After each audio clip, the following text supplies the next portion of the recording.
Raise your hand if you've heard the words knowledge mobilization before this session. Wow, 2 of you.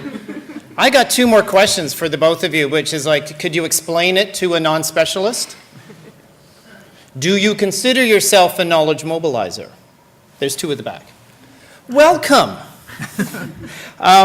So I'm going to talk about knowledge mobilization beyond the dissemination and some of the wonderful tools that we've heard about in this panel. This is the University of Victoria.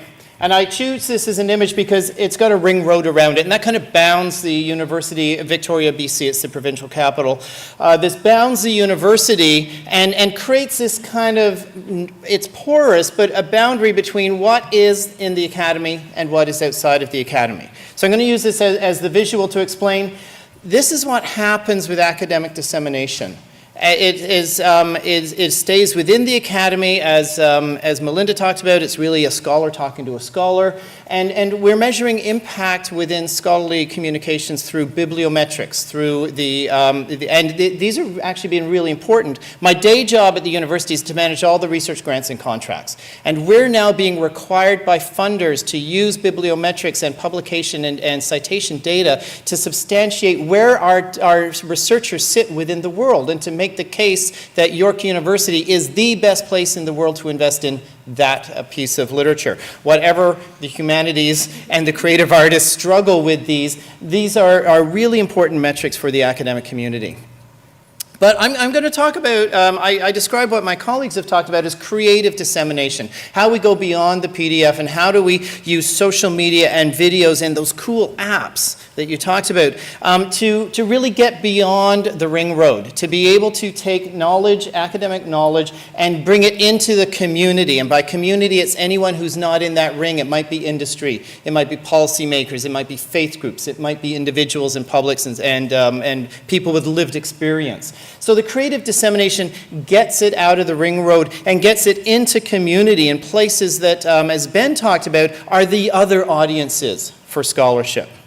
And we measure impact. We talk about reach, things like analytics and downloads and views and how many times your app has been installed and used. So impact in creative dissemination terms is the reach. How is it getting beyond the ring road, beyond the academy?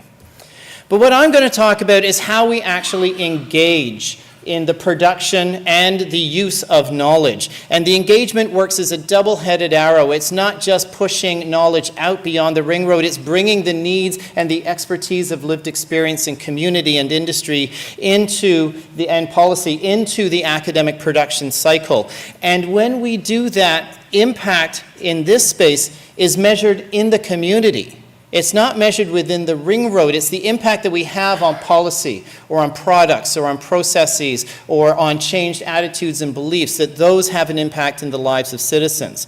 And we assess impact by measuring change. And there's a lot of work that's come out of the UK on the research excellence. Raise your hand if you've heard of the Research Excellence Framework. Yes, right. So there's a lot of work around narratives in the Research Excellence Framework, whatever you may believe epistemologically, I can't say that word, epistemologically, around the REF. We've learned an awful lot about capturing impact. So I'm going to talk about this engagement process and a little bit about what impact means in my world, and this is my world. So for me, knowledge mobilization is just a process of bringing community, that means anyone, not us, community and campus together into this shared space. That shared space might be one of co-production, and you mentioned that, Sarah, or it might be one of knowledge exchange where I tell you something and you tell me something, but it's not one of just transfer. It's a place where we co-create and coexist. And when we do that, sometimes impact happens. And so what the focus, though, for me is not on the knowledge mobilization, because that's just busy work that we do. The focus needs to be on the research that was done and on the impact that was made. The knowledge mobilization process in there is never the focus. And so I like to say that knowledge mobilization helps make research useful to society. And we do that by supporting engaged scholarship from inception to impact. I'm going to come back to the concept of engaged scholarship. But keep this picture in mind, because I'm going to bring it back and say, are there any evaluators in the room? No. Anyone heard of a logic model? A couple of hands. This is a logic model. It says we do stuff, we do activities, and those activities have outputs. And so those outputs will have outcomes, and those outcomes will have impacts. It maps the logic of connecting these spaces between what you do and what you hope to accomplish, the impact. Well, if we put research language under there, we do research, the activity is we disseminate that. That is the push out, whether it is in the PDF or it is in other formats of dissemination. And then someone's going to take up that research. This is an important moment because they take up the research and then they do something, they evaluate it. Is it any good? Is it better than the gold standard? Is it better than what I currently do? And if it is, then I'm going to implement that into my policies, products, or services. And those are going to be the things that have an impact on the lives of citizens. So it's that uptake moment that's really important where dissemination is necessary to get it out, but it's not sufficient to drive the change. And I say to my researchers, you don't actually make any impact. And they get all huffy at me, and I say, calm down, you do. You publish your papers, you graduate your students, you go to your conferences, but you don't make products. Your industry partners do. And you don't develop public policies, your government partners do. And you generally don't deliver social services, your community partners do. So if you want to have an impact on the lives of citizens, you do that by working in collaboration with partners from the public, private, or nonprofit sector who can take up that research and implement that into products, policies, or services that then have an impact on the lives of citizens. So dissemination gets you there. And it might get you into the uptake space, but that's where it gets you. And so that's why I like to say that dissemination is necessary, but it's not sufficient to inform change. And I'm going to come back to that again. We absolutely need publishing, and we need social media, and we need videos, and we need apps, but it's necessary but not sufficient to inform change. And this is backed up by scholarship. This is a guy, Ian Graham, who used to be the Vice President of Knowledge Translation at the Canadian Institutes of Health Research, and he's writing about the knowledge to action gap. That's the space between what we know and what we do. And he wrote in 2013 that research goes unused not because of a simple failure in dissemination, but because researchers fail to address the most important problems facing clinicians, managers, and decision makers. He comes out of the health space. He says that the failure to address the knowledge to action gap is not one of knowledge transfer, but one of knowledge production. We're not producing knowledge that end users want. But when we bring end users into the knowledge production cycle, he calls that integrated knowledge translation. I call it, or he here is change the language to engage scholarship. Then we're working with citizens or with industry or with governments or with community organizations and co-producing research that has an impact or has the potential to have impact. So when we revisit this logic model, remember where the dissemination got you to uptake? Engagement is a two-way process that works from back to front and front to back and gets you all the way almost to impact. Remember what I said is that impact is a function of our partners, not a function of our academics. So this is some of the stuff that you can do. This is a whole list of KT or knowledge mobilization methods, and the ones that I've highlighted in the burgundy are ones that support this engaged scholarship method. So being a knowledge broker, that's like what I am. I'm a knowledge mobilization practitioner. Working in collaboration with your partners throughout the research from inception to impact. Doing training and building capacity, not just doing a workshop where I stand here and you listen because we know that's not effective. Sidebar, why am I doing it? Nonetheless, but actually engaging with your end users and your audiences in the co-learning situation, workshops that are co-produced, stakeholder engagement, really important to understand what our end users want so we can produce that knowledge with them. And then social media tools are, as long as you use them in the engaged way of multi-directional way and not just social media to push out. And if you do some of those, this is what it looks like. You can still see we do research that is disseminated, that is taken up, that is implemented into products, policies, and services, and those have an impact on the lives of end users or citizens. You notice the impact comes out of the blue space. Doesn't come out of the academic space or the co-produced space. So at each of these stages, we're able to identify benefits, and those benefits become articulated through indicators that become specific to the implementation of this co-produced pathway to impact. This is just coming out in a scholarly publication, which we will likely do a video of. We probably won't make an app, although that would be cool, but definitely a social media strategy, so we're all over that. So I'm going to tell you a couple of quick stories about engaged dissemination. Raise your hand if you knew that heat is North America's #1 weather-related killer. Who knew? Heat kills more people than all other weather-related events combined. And heat does not kill people with air conditioning. Heat kills poor people who don't have air conditioning. So this is a story about heat and vulnerable citizens in a targeted priority neighborhood of Toronto called Parkdale. The Parkdale Activity Recreation Centre, after the death of a homeless person in community, phoned us up, us being the Knowledge Mobilization Unit, and said, do you have any researchers who can help us understand this question of vulnerable citizens and heat? And we actually did. We hooked him up with a researcher in the Faculty of Environmental Studies and this amazing graduate student, Tanya Gulliver. And we had some funding to give Tanya a work experience for the summer, co-creating the research with Parkdale Activity Recreation Centre that ended up producing Canada's first heat registry. And Canada's first heat registry allowed Tanya and street engaged or homeless volunteers to be able to go to people who were on the registry to check in on them, to make sure their fans were working, to make sure they had cold water, and if they were able to help them get to a cooling shelter, because it's cheaper to take someone to a cooling shelter than it is to take them to hospital. And so that was her master's thesis in 2007. Out of that she produced, that was 2007, her internship. Master's thesis 2010 produced a municipal heat response manual, how municipalities can provide these services. And then she graduated, she went into disaster relief work in New Orleans during the hurricanes. It was cool reading her tweets.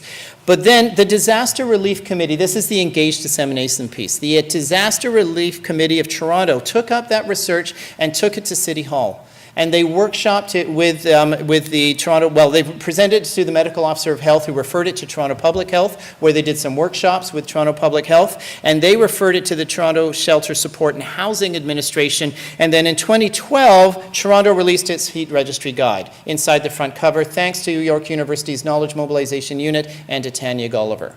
So we have a little piece of research in 2007 informing cooling policies for 2.5 million citizens in 2012. That 5 years is an important number, because that doesn't just stop at the dissemination piece. We know that the research takes a life of itself in a policy setting or community setting after the research has been done. And a quick story about engaged scholarship or co-production. The Youth Emergency Shelter Peterborough had two problems: a structural budget deficit, which Ontario Works, the welfare group in Ontario, only pays for 2/3 the cost of a head in a bed. They have to find the other third of their budget. They also had this recidivism, or the revolving door, where a kid comes in crisis, gets stabilized, goes back into community, comes back in crisis, and this revolving door happens. So they called us up and said, do you have any researchers who can help? That's the knowledge mobilization, is us finding the right researcher to put together with the right non-academic partner to be able to co-produce some research. And we actually have one of Canada's leading homelessness researchers in our Faculty of Education. And and Stephen Gates, and one of his graduate students, Naomi Nichols. Grad students are huge in this. If anyone wants to give me $1 million, no one? Okay. I would put $900,000 right into grad students to have engaged learning experiences with non-academic partners. It's a huge benefit to both the partner and the student. So what they did is they did, again, research for the summer. They understood what some of the issues were, and they developed a life skills mentoring program, a one-on-one program where students from the local College of Social Work gave life skills mentoring to, deep, intensive life skills mentoring to the kids that were in the Youth Emergency Shelter Peterborough. Benefit number one: the students who were in practicum placements fixing and cooking and cleaning are now counseling. So now they're using the skills they learned in their social work program. The Youth Emergency Shelter Peterborough only hires staff who have been mentors, so they come into the staff experience, already experienced working with these clients. It did not reduce recidivism. But it did reduce the length of stay that clients needed to become stabilized and go back out in community. So it reduced the resource utilization. And here's the really cool thing, is they recognized that big anchor tenants like Children's Aid Society, John Howard Society also needed to do life skills mentoring. So the Youth Emergency Shelter Peterborough delivered its program to those two anchor agencies who paid it and for the program. So now they turned into a social enterprise where they're deriving revenue out of operations. And so starts to fix the structural budget deficit, but because they're now no longer just a head in a bed, they're providing training. They're getting $60,000 a year for this program from the Ministry of Training, Colleges and Universities, and that fixed their structural budget deficit. And Naomi got 4 papers out of this and won the thesis prize in her faculty in that year, again showing how there's academic and non-academics when you create the conditions for collaboration to co-produce research that then can lead to impact. So what? So why should you care? So the world, not just in the 4 of us, the world of research and research production is changing, as we've talked about.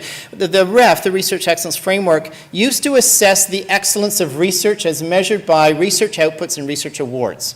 And it's been doing, when did the Research Excellence Assessment exercise start? Like the late 80s, early 90s, something like that. Every 4 to 6 years. So it's been 20 years of this, or 30 years of this. In 2014, the Research Assessment exercise became the Research Excellence Framework. 20% of the institution's mark, this is an assessment of the institution, not the individual scholar.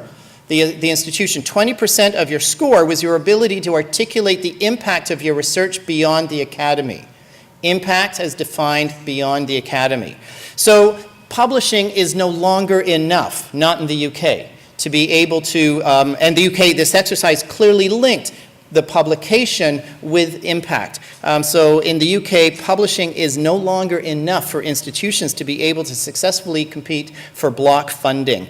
In many jurisdictions in the world, it's certainly true for Canada, it's true for the National Science Foundation, that impact is now a mandatory element in all grant applications in most countries. This is true in Canada. We don't have a centralized institutional assessment exercise, but we do have impact, or how we're going to create impact, in every grant application.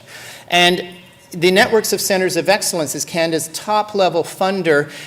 This is the agency that funds up to $5 to $6 million a year for 5 years, renewable twice. So 15 years, potentially, of $6 million a year. You've got $90 million explicitly to derive socioeconomic impact from investments in research and training. And the NCE have pulled funding or have decided not to renew a network of that magnitude because they haven't created impact. They haven't been able to demonstrate impact beyond publishing and beyond training. So the world has changed with impact. And my question, therefore, for you in our Q&A is, what is the role of scholarly publishing and publishers in the research impact agenda? I'm going to give you a moment to think about that because Ben is going to say what's going to happen next. Thank you.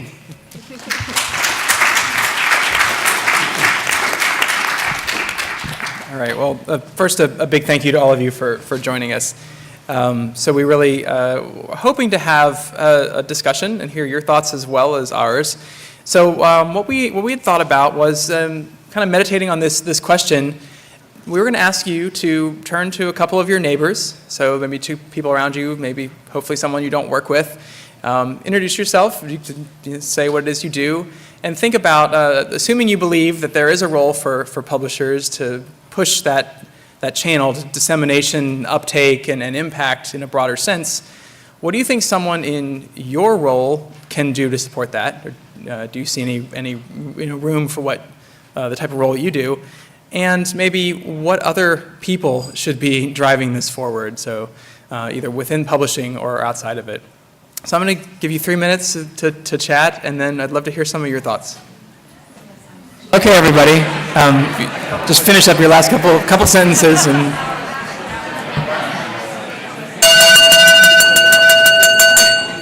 Well played.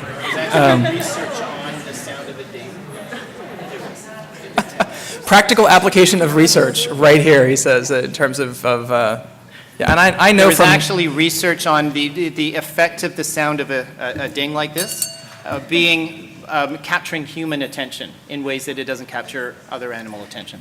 And I can say from empirical observation that my voice does not capture human attention, so this was a good move.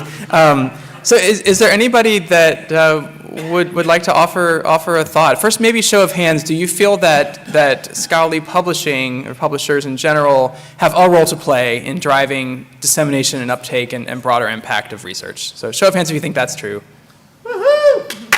Okay, all right. Yeah, that's great. Does anybody have a thought in terms of what they do and how that might relate, or how their role could be involved in this? Yeah, there are mics over here, so please, if you don't mind. I realize some of you are also not publishers. I'm not excluding you, so whatever your role is, step up. Feel free. My new friend from Cell and I, hi, good to meet you. Have a drink later. Why not? It's nearly time. So we came up with the awkward thing, really, which is this is all nice and it's all very good, but where's the money? Yeah, and that seems to be the real challenge about all of this. Where's the incentive? If you're trying to come up with any of the good ideas that any of us might actually have about this stuff, how to actually make a case for investment and all the rest of it, and where does that money come from? And that seems to be the elephant in the room. Sorry. I mean, well, I'll answer that because it's something I've been talking to funders about, and I think same applies with open access fees. And coming from the UK, we've got the RC UK and Welcome making provision in grants to fund open access fees. I think also funders need to look at making provision to fund these kind of activities. We have to show first of all that these activities have value. And then we've got to decide what value is, and that's another complicated question. But once we work those things through, I mean, I cannot believe that these kind of activities and outputs can't help drive impact. They just must. And I think we're starting to gather some evidence around that just in kudos. And as we start to be able to prove that they can increase public outreach, but also policy impact, and there are some beginnings of research around linking those outcomes with peer impact too and citations. As we start closing that loop, I think we'll have a case to persuade funders to put some money behind this. But it may mean less money for other activities. So, anecdotally speaking, from my rather small corner of the universe, and of course humanities do not tend to have the same level of funding as science or social sciences even. I have noticed in the past few years a big trend in the sort of US-based national funders. So things like the NEH, the National Endowment for the Humanities, and the Mellon Foundation as well, which is a private foundation. Lots of new grant funding opportunities for specifically publicly engaged or public scholarship, may or may not be digital, and I don't know if it's displacing other types of funding at the moment, but certainly it's something that I've observed that it does seem to be a concern for funders, and some of that may be some of the mandates that we see in the sciences as well, sort of coming into humanities funding in a different way.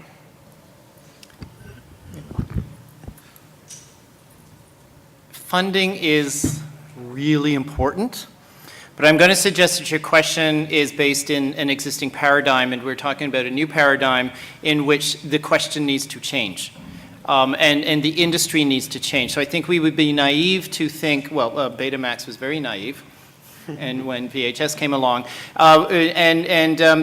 we've seen the internet fundamentally change things like the music industry. And so I would suggest that this industry needs to change, and we've given you a view of what the new market is going to look like. I don't know the answer to your question, which is how do you make money off this? I don't have that answer, but I'm going to say I'm not sure that question based in a current paradigm is going to be the right question in a new paradigm. It does seem, though, that in the interim, if funding organizations are going to require activities that relate to broader impact, that they would support them. right? So I do think that, like Melinda said, that is probably a step in that direction. I would like to let you go ahead and talk, and then Funder. So I work for the Patient-Centered Outcomes Research Institute in DC, and was telling David that I need his slides because he described our business model better than I can.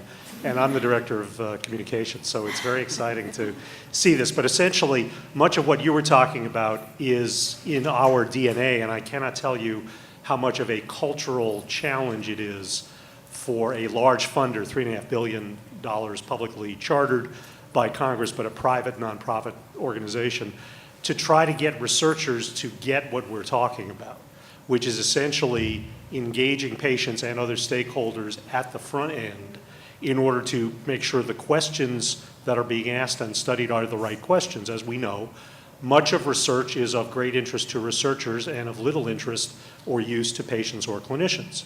So there is an increasing emphasis out there, and we are beginning to see some anecdotal, not empirical, but not systematic, but some anecdotal examples of influence and impact. We need much more, but I believe that we're in the same boat as many other funders who are going to say, we'd love to give you our money, but we want to know how it's really going to make a difference for the folks who ultimately need this, and the folks who ultimately need the work we fund is not the researchers, as much as we love them, but it's the patients who are being treated and the clinicians who treat them. So along the lines of what David was talking about, I mentioned this up at the front, but some other areas where we think the culture can go here to look at measures of impact is involving patients and other stakeholders in protocol development, in dissemination planning, in contract and grant review. All of our applications for funding are reviewed by scientists and patients and other healthcare stakeholders, and you don't get the contract if the scores don't agree. So we don't want bad science, but we also don't want science that doesn't make sense to the patient in the clinical world. So it's a real interesting approach, and our trust fund runs out at the end of 2019, unless Congress, in its great wisdom, decides to re-up us. So we are laser focused on the kinds of stuff you're talking about and trying to make the case. So I would add those kinds of elements to this whole notion of engagement. It sort of like follows the community-based participatory research trend that's been around in the States at least for 20 years, but has never quite risen to the level of what you like to put on your CV if you're trying to get an R01 from the NIH. So that's just one little bit of our interest. And I wanted to ask about the summaries, the patient summaries, because as part of our process, we are required by law to do what you are doing because it's interesting. So if we don't do it, they come at me with badges and guns and things, and I get put away. So the question I had for you, though, as we're working this through, I was wondering the degree to which you provide, do the authors write those summaries? And if so, do you provide them guidelines for how, for level of health literacy? Are those summaries peer-reviewed? Have you done some level of cognitive testing for that kind of stuff? Because when we ask our PIs to write public abstracts, it's pretty horrifying.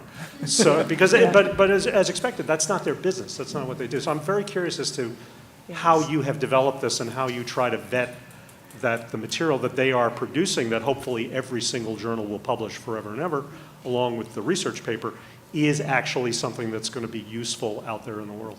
Yeah, no, that's a really great question, because it's something we agonized over a lot as to whether, how good a lay summary can an author write. And, there's a variable quality. Some people are very good at writing these. I think actually it needs to become a skill that we teach early on. I think it should be a core part of a researcher's training to learn how to talk about their work in simple language. And if you can't say why this is important, and if you can't say what this adds to the literature, why are you doing it in the first place? So I think rather than diverting this as a problem, we decided to kind of face it head on and start working with researchers ourselves with guidelines and good examples. And we do offer services. If people want to pay for a company to write that content for them, they can do that. But I actually think it's important that we work with the authors, and one of our parts of our business model is we partner with universities and publishers. to also provide that assistance and guidance. We're trying to aggregate that kind of effort of all the parties that have an interest in that piece of research, who can also write summaries, by the way, if they want to upload those to the site. So I think it needs to go through into the education system, and we're supporting that with guidelines and training and all those other things. And hopefully this can become a core part of research writing in the future. Because we are, everything you were talking about, we are in fact investing in, and it's Right. tough to know exactly how much to invest in to get people to really pay attention, but we're trying to walk the same path. Yeah. Thanks. Oh, we should chat. Absolutely. I think, do you have yeah, please, a comment or question, yeah. I found this conversation very refreshing because, the whole concept of impact seemed to be quantitative and not qualitative. And so, but the qualitative angle seems to bring its own challenges, right? How do you measure? You talked about measuring the change. But my question is, how patient should we be?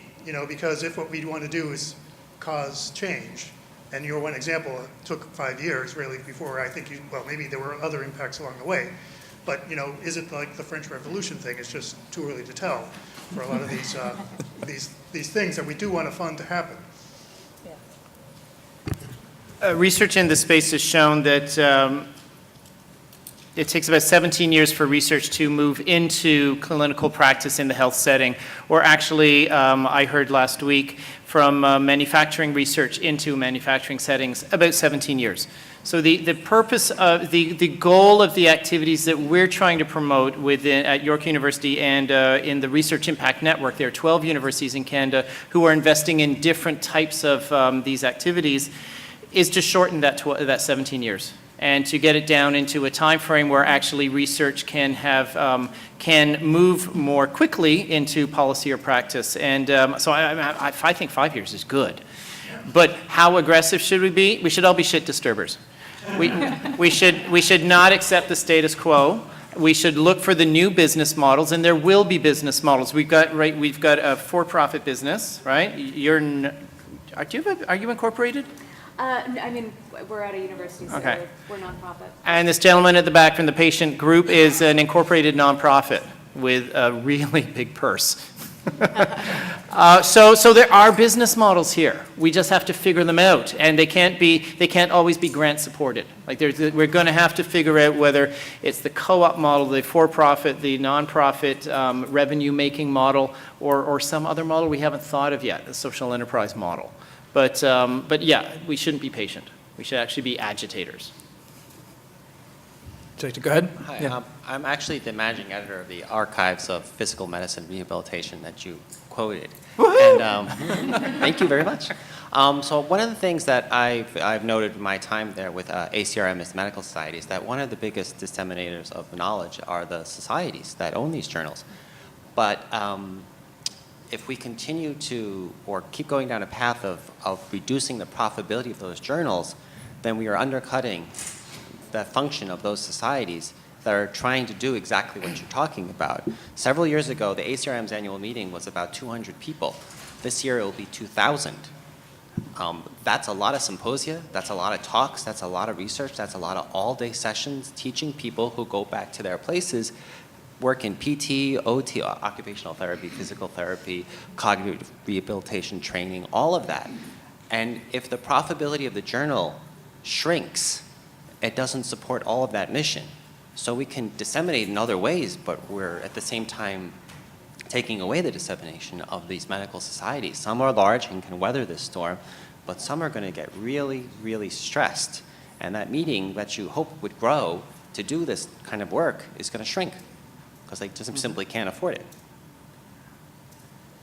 Yeah. So, that's a funding and business model problem again. I totally agree with you. I feel extremely passionate about societies. I've worked with them for 25 years, and I don't believe that the ResearchGates and academia.edus can replace kind of human networks for curating community and content that societies do.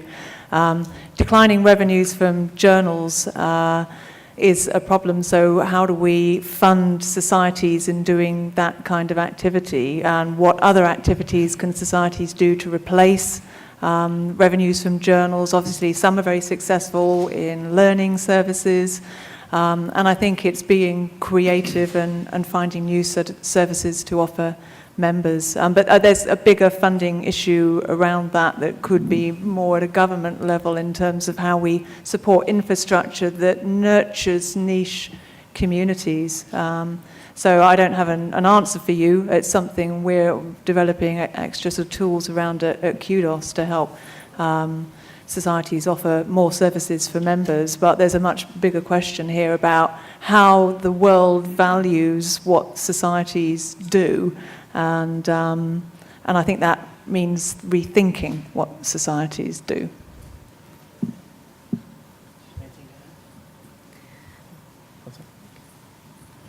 So I have a story about a scholarly association.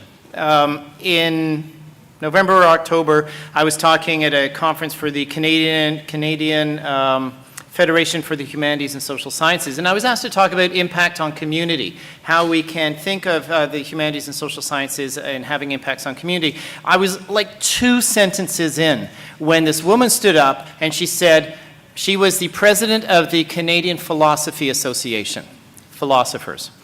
And she stood up and said, "Stop. We shouldn't have to be relevant." I quote, "We're important and our institutions just have to realize that," unquote. And she was off. So, you know, anyway, moving on. So, and she sort of sat down and slammed, and that was her little huff. And then it was last Tuesday. I'm at another social science humanities conference, and we were exhibiting, and I was told that this person, a person wanted to see me, and they told me her name, and she shows up, and I'm going, "Oh, you look familiar." All right? And she comes along, she's got a research assistant with her, who opens her book and starts to take notes, because she's asking me about stuff. This woman was so pissed off at me that she decided, and her institution did not have a knowledge mobilization unit, she decided she's going to do it herself for the Canadian Philosophers Association. So she's going to be writing a $2.5 million grant application to basically do knowledge brokering between Canadian philosophers and education institutions, meaning schools, and get into public philosophy, because she was so pissed off because the association didn't have a role in this.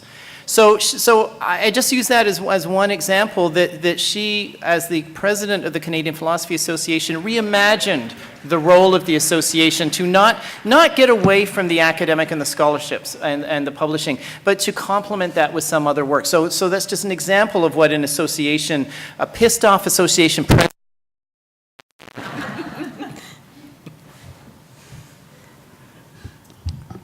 Okay. Are there any other burning questions or observations or thoughts maybe of if not publishers, if not societies? Yeah, go ahead. On the videos, what was the cost of producing one of those 30 videos? So they're $1,500 to create. So. And if you have an OA journal, where's the $1,500 going to come from? Yeah. So I mean, in some cases, the partners that we work with, they send it to the authors as an option to enhance their paper, and it's a choice that the author can make. In other cases, the journal may say, well, I just want to do this for the editor's choice for this issue, or to summarize something that's really important, and not as a matter of course, just for every single article that comes through. And in Canada, it would be an eligible expense on any research grant. It would be eligible. Yeah. The $1,500 funds then the PhDs and the animators? Correct. That Yeah, goes- that covers entire. costs. Yeah. And the 29, you said there was an increase in downloads. How was that measured? Was it before, after you introduced the video, or? It again was taking in that trial, there were particular papers from the set of journals that received a video. We did a cohort study, basically. So looking at all the ones that didn't, were treated the same, came out this exact same issue, the exact same day, received the same, either got a press release or didn't. It was matched that way. So the only difference was the video, obviously the research. So it was a pilot study. I can't promise that that's the exact percentage is going to be for all of history. But so it was compared to articles that came out in the exact same journal, exact same issue, that were treated the same except for having a video or not. Okay, thanks. And I would say it may not be within every researcher's or publication's budget to have a $1,500 video, although that is actually a really good deal on that kind of video production. But it certainly is within the purview of a journal to encourage authors to write lay audience readable abstracts. That's certainly something that a journal could ask, if not require, that wouldn't require extra funding or extra expenditure. Yeah, absolutely. All right, well, we're just about at closing time, so really appreciate your questions, your thoughts, and I really want to say thanks again to the panel, and we'll be here for a few minutes.